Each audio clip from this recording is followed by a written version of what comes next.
In a world edging towards more and more division, you will hear from Carlos Martinez, President and CEO of the Latino Community Foundation of Colorado, and how he and his organization are serving as an inspiring ray of hope by making connections, building capacity, and creating more unity to help hundreds of nonprofits on this episode of Making Our World Better. Welcome to the Making Our World Better podcast, where you will find motivation and encouragement through lively conversations with inspirational people who every day are making our world a better place. Now, here's your host, Jay Clark. Welcome to the podcast. I am Jay Clark, and I am excited to share a conversation with Carlos Martinez, President and CEO of the Latino Community Foundation of Colorado, a position he has held since January of 2014. Carlos has worked to advance different causes in the nonprofit world for nearly 30 years. He directs the foundation's efforts to expand philanthropy by Latinos, advances the foundation's vision of building the civic power of Latinos in Colorado, and oversees the foundation's work in building a vibrant narrative for the Latino community of Colorado. Can't wait to get into that. Carlos is currently on the board of the Colorado Health Foundation and History Colorado, and has served on the boards of the Denver Public Library Commission, Scientific and Cultural Facilities District, and Grantmakers Concern for Immigrants and Refugees. He earned a bachelor's degree from California State University before coming to Denver and served as the executive director for the Fresno Art Museum in Fresno, California. His passion for arts drives his creativity and also from time to time drives his husband crazy. I love that line. Carlos, welcome and thank you so much for being here. Thanks, Jay. I look forward to our conversation today. So to start off simple, how would you describe the Latino Foundation of Colorado to somebody that doesn't know anything about it? We're a little bit of a hybrid is what I usually start off with, because we're not a true foundation, because we don't have an endowment. So we have to raise all the money every year that we invest back into the community. We're also kind of like a thought leader, so a little bit like of a think tank as well. Awesome. And then we work with about 125 nonprofits throughout the year. So we're almost like a chamber for nonprofits. So we're like a little mix of everything, but that mix is what really allows us to be relevant, to add value, and to really create impact in our communities. That's awesome. And, we'll get into this. I'm sure it means you have to be super nimble to be able to react. But talk a little bit about the history of the organization. You've been there since 2014. Sure. The organization just last October celebrated 15 years. Salud. The organization was created because of the lack of philanthropic investments in the Latino community. Back then, there was a survey done by Hispanics in Philanthropy, which noted that just a little less than 1.5% of all philanthropic dollars went into Latino communities. So there were about 14 families here in Colorado, along with various several foundations, who came together and said, if we're going to really invest and really build up our Latino nonprofits, we got to do something differently. So that's how the organization was started. There was a vision for us to go ahead and become our own standalone organization that really would go and move forward in addressing our issues in our communities through a cultural lens in a way that was respectful, appropriate, and would make an impact. We were kind of like incubated under Rose Community Foundation, so that in our earlier years, we wouldn't have to spend a lot of money around the infrastructure or the administrative, and that once we got old enough, that we would go ahead and move out on our own and become our own entity. We were able to go ahead and do that and start that process in 2018. So we've been, for about 5 years now, been our own standalone Latino Community Foundation. Only one of 6 standalone Latino community foundations in the entire country. So there's not very many of us. So there's a few of us. So we're proud to have one here in Colorado. So you're breaking a lot of new ground. And that's kind of a jarring statistic to me, that when you think about philanthropy, that in the billions that goes to philanthropy, 1% at that time was all that was going to Latinos. When you think about the demographics of that community and the power and size, and especially here in Colorado, can you tell us a little bit about how that demographic's growing and it really is becoming a powerful force in our state? Thank you for that question, because I'm going to go ahead and frame it through the following, because those demographics is what kind of like drives our strategy here at the organization. So here in Colorado, we're one of 10 states where there's more than 1 million Latinos. So there's about 1.2 million here in the state of Colorado, about 22% of the population. And estimates say that by about another 20 years, we'll be about 1/3 of the population. Wow. So 1/3 of every Coloradan will be of Latino origin. And we also know that by 2045, 2050, about 45 or close to 45% of the labor force will be Latino. Wow. So when we take those demographics into play, and at least for me, and being doing this work for so many years now, 20 years is not a long time. 20 years will go by fast. Yep. And so I think when our work here at the foundation is informed by data, it's informed by how do we start putting in place the kind of opportunities that our communities need to be able to be thriving 20 years from now. Right. I think a lot of times we know it's like, we look at something far away and we're like, well, we'll get to it a little bit later on. We'll get to it a little bit later on. Right. And for us, it's really about how do we start right now providing the kind of leadership that our communities are going to need? How do we ensure that we have strong nonprofits in communities where they're anchor organizations who really connect and bring communities together and allow for economic development, allow for good health care and wellness, allow for great education, etc. And how do we support communities to start learning to come together and to be able to go and create vibrant visions for the future? So when we look at our work, it's not just about today, but it's really about how do we start preparing for tomorrow, so that we can ensure that Colorado continues to thrive. You guys are breaking new ground every day, because this is, like you say, you're one of 6. And I would imagine that it's, if the Latino population is 22%, philanthropy piece of that is very disproportionate as far as how that community is being supported. Yes, it is. And I think one of the big challenges, and this is where we also direct a lot of our investments in, is around building the capacity of leaders, building the capacity of nonprofits and of communities. Philanthropy tends to support a lot of our nonprofits through program-related dollars. Right.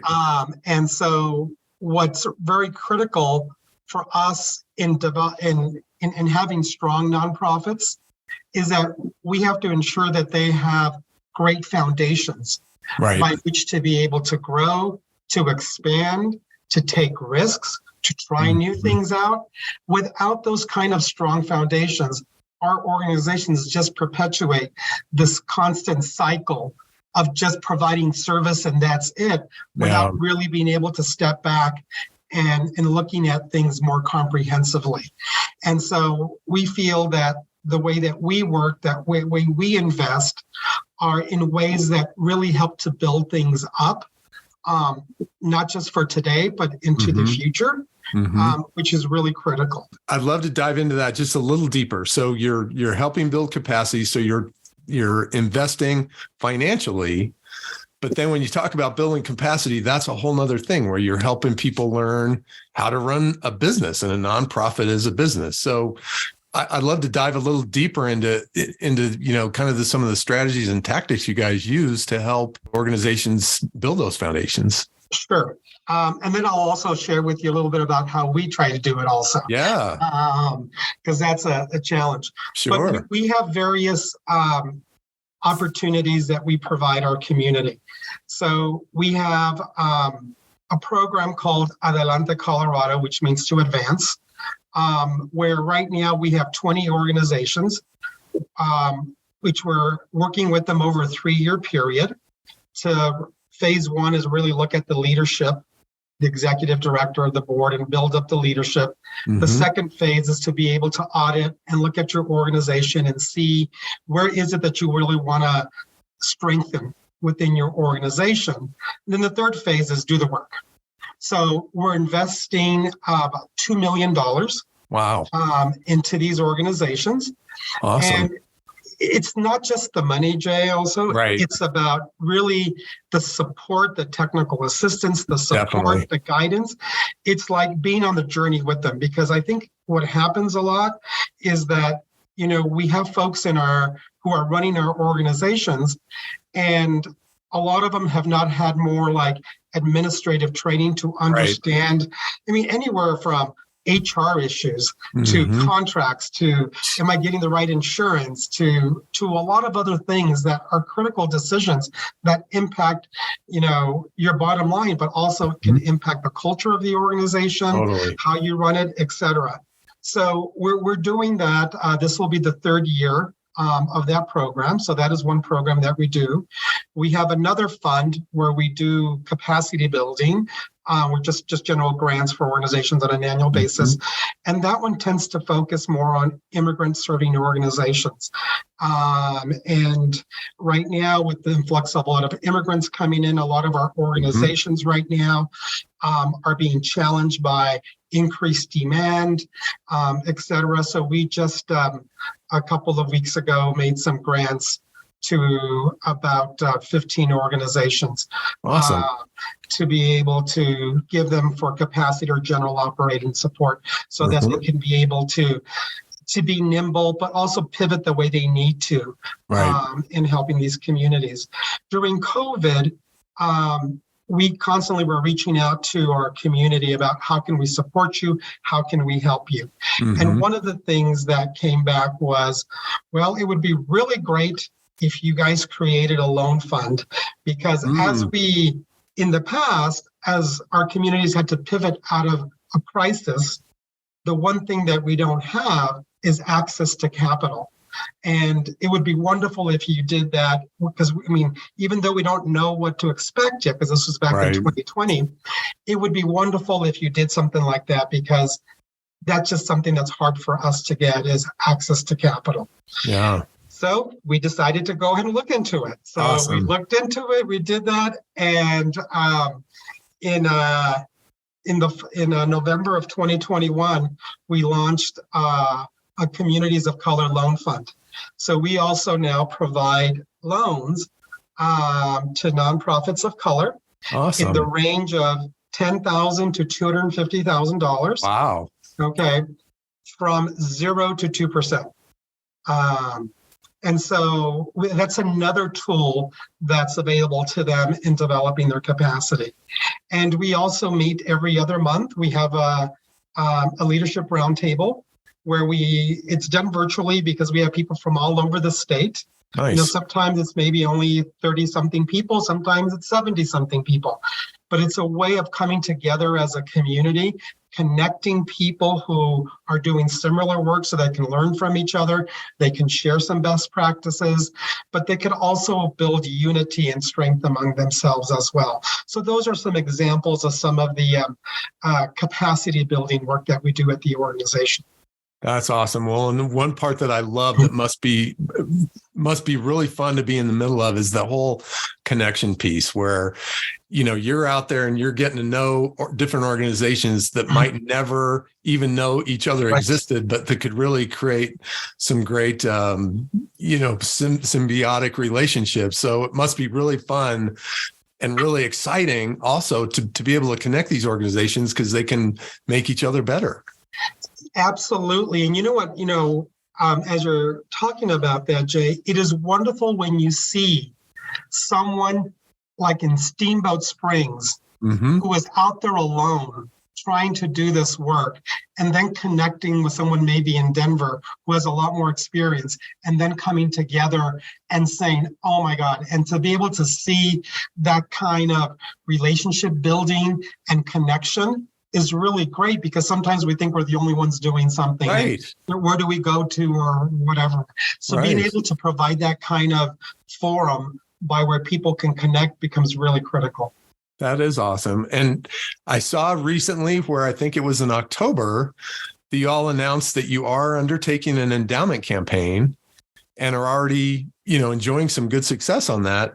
That doesn't come without risk, and there's got to be a lot of planning and strategy. So, talk to us a little bit behind this new step that you're taking. Sure. So, like I had mentioned to you earlier, we don't have an endowment. So I'm busy raising money every year. Right.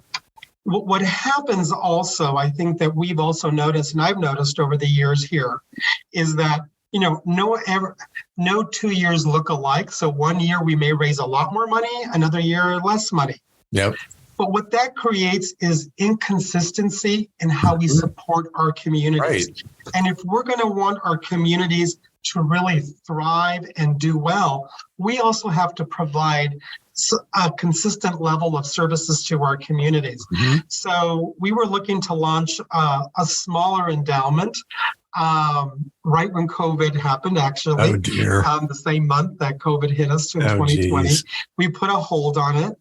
And at that time, it was only going to be around $3 million.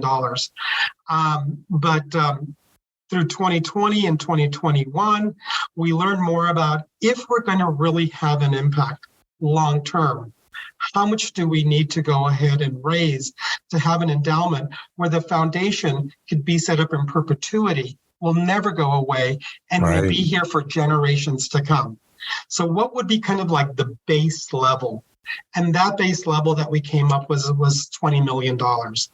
So we then went from 3 to 20, which is a huge jump in looking at that. But it will be transformational No doubt. our communities throughout Colorado. Right. In October, we launched the public phase of that campaign, and we were also able to tell folks that we were just at the $13 million mark. Salud. That's awesome. So we're moving forward. Things have great steam right now. It's a 3-year campaign, so we're really excited about the momentum that we have, and be able to carry that out. But I think for me, what is the most exciting piece of it is that we will be here forever. Yeah.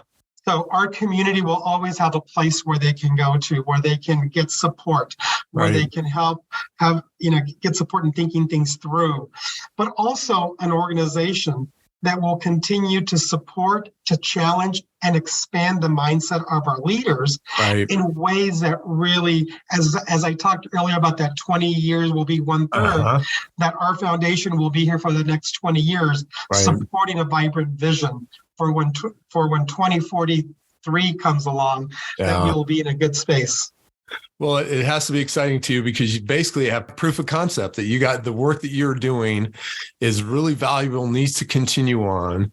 And kind of along those lines, do you have any favorite success stories of organizations that you've really lifted up, or great successes that you're really proud of? Oh, definitely. I mean, there were two. I'll give you a couple of stories, but there were two organizations the year that I started here that weren't in the Denver metro area. They were out in rural communities, and had called because they thought they were at to be closing the doors. Because, with a lot of the immigration rhetoric that was going on also at that time, they just were having a hard time raising funds, and the demand for services kept on going up. Right. And so they reached out to us to see if there was a way that we can support them. And I think one of the things that was wonderful is that, we have limited resources. We were able to go ahead and provide them with some resources, but we were also able to get other foundations to invest in them. Awesome. And also we were able to support them and mentor them and coach them in the way that they needed. Right now, they're thriving organizations.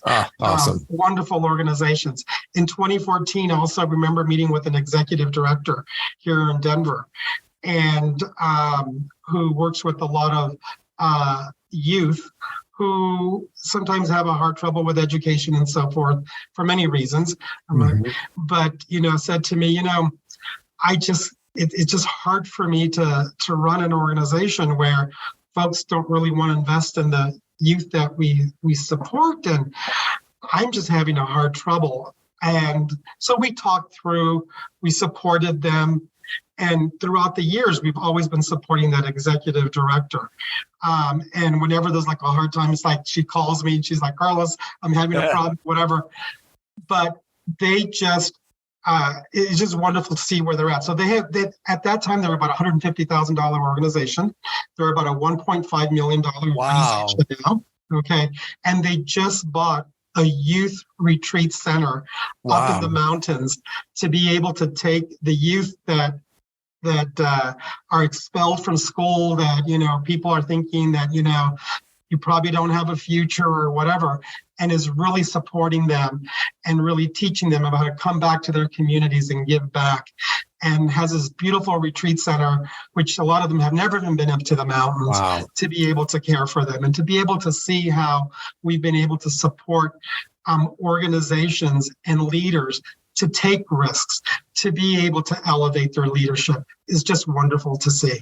Well, and I would guess that is fantastic. And I would guess that's another big piece of what you can do is you can not only provide them all those supports you need, financial and guidance and everything else that you need to run your business, but then because you guys are so getting more entrenched in the community, is that you can make those connections. You've got the credibility that if you go to somebody else and say, hey, I just got this great organization you need to learn about because I really think you would like to support them. That's another role that you guys can play, right? Absolutely. And let me share with you one thing that we did starting in 2021, which was very new for us. Was a big risk, but I know that inside I knew we had to do something like this. And in 2020, 2021, there was a lot of federal dollars coming into Colorado to support communities with COVID and so forth. And, we know that also communities of color were more disproportionately impacted by COVID. And what was happening was that a lot of those dollars were never making their way down to these smaller nonprofits because a lot of the systems within our government are not created for smaller organizations. Right. But yet those were the ones who were on the front line and really became kind of like that web that allowed families to have food on their table, a roof over their head, and et cetera. And so I talked with our governor and I said, we got to do something about this, governor. And to make a long story short, he was like, well, yes, Carlos, but any ARPA dollars has to go through our legislature. Right. We have to do that. So I put together a coalition of nonprofits of color and LGBTQ. We had about 100 nonprofits who became part of this coalition. We had a steering committee. And we worked with the legislature, and last year they created a $35 million fund to support small nonprofits that serve communities of color, LGBT, with a focus of rural communities also, to be able to provide those kind of resources to these small organizations not for programs, but for infrastructure and capacity building, because a lot of these organizations during COVID, their infrastructure suffered. And they're trying to rebuild their infrastructures with limited resources, and we need to be able to provide them. So that was a huge win. That is a huge win. For our communities, but also for us, but it also kind of like showed the way that we can help our communities at large, even think higher or bigger of the potential that we can have. And all this is just to go ahead and strengthen our communities, because if all our families in Colorado are thriving, Colorado is thriving. Well, that's so cool, because just think of pick out any one of those organizations, and there's no way they ever get word of what they're doing to the governor. No. So it's like, that is such a cool, that had to be one of those, you know what, this is why we're here moments, right? Oh, totally. And for me, I have to say, it was one of my best moments in my career in the nonprofit sector. I'm sure. Of being able to have this kind of impact. Because I will admit, I had a lot of people said to me, "You're never going to do this. This is never going to happen," and so forth. But it wasn't me. It was our community coming together. Right. And I think that was the beauty, to be able to see that, where we all came together and we said, this is what we need to go ahead and do. And we'll figure it out along the way. We don't have to have all the answers in place at the beginning. We just know that if we do this, it'll create a huge impact. Well, it's awesome that you could be, the point guy right in the middle of all of that, which kind of leads me to what have been some bedrock leadership principles that you've leaned on over the years and depended on when you find yourself in situations like this, where suddenly you're out front of 100 different organizations, leading them and breaking new ground? Well, I think for me, the most important thing is knowing that it's not just me. I have a co-constituency behind me, because I thrive from knowing that I can make a difference out there in the community. Yeah. And when you know that you have a whole constituency behind you that is supporting you, I think that's where I get my fuel to be the risk taker, to think differently, to connect folks to whatever I need to do, is because what I'm doing is being driven by a desire for the community, and I'm just helping it steer it. But That's awesome. I'm not doing it by myself. Probably not giving yourself enough credit. That's fantastic. But if you could go back and tell 2014 Carlos, who just took the job, one thing, what do you think that would be? So I think the one thing the one thing is believe in yourself. That's, I think, the biggest thing, because I think that, and I'll just share with you my story around that believe in yourself. Mm-hmm. As growing up with an immigrant experience, then coming to the realization, oh, I'm gay, and other things, was like, I have everything against me. Yeah. And do I really, what will my future look like? Because everybody's telling me that I won't have a bright future because of all these hurdles I will have in my life. And I think the one thing that I've always had was about, which people have taught me, you just need to believe in yourself. Believe in yourself. Great advice. And that has been my advice to folks as well. Well, what really keeps you energized and excited for the future of the foundation? I think that for the past 9 years, I have realized the kind of power that a community can have when it comes together. Oh, that is great advice again. And for me, I think now to see that unity of our community coming together is only going to propel the work of the foundation in ways that I can't even think of yet, because we have opportunities coming to us regularly now where they never were before. Oh, that's awesome. And I'm just looking forward to seeing what else blossoms in the years to come. Well, heaven knows we all could use a little bit more unity in the world. So right. I hope you can keep it going. And I like to wrap up with 4 questions. The first is, what's something you will listen to, read, or watch today? Well, unfortunately, my mom's not doing well, so I'll probably read a medical report today about that. So that's probably one thing that I will go ahead and do today. But, I do also in the morning and later in the evening, I love news, and I'm always watching to see what's going on in the world to just... You have to know. Yes. You're going to be connecting all these people. You have to know. So who's been a role model for you in your success with your career?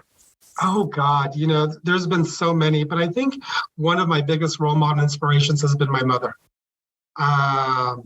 Is that, as immigrants come into a new country with very limited education, no financial resources, and constantly pushing me to be my best, I think, and to see her also, figure out, she learned how to drive by herself. Wow. She learned how to speak English by herself.